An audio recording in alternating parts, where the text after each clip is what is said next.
කතාවට ආවතින් ඔයා අද මාගෙම කරගන්නද රහසක් කියලා කිව්වොත් ඔයා මට මාවෙනම් නුඹේ අග රැජිනිය සදහට මං දෙවරක් නොහිතා සැරෙන් සැරේ කෝලෙන් බල බලා ඇසේ අස්සෙන්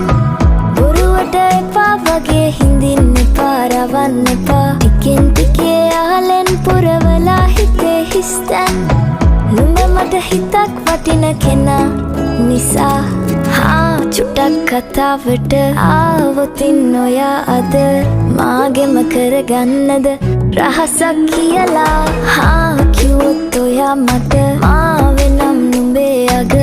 රැජිනිය සදහට මං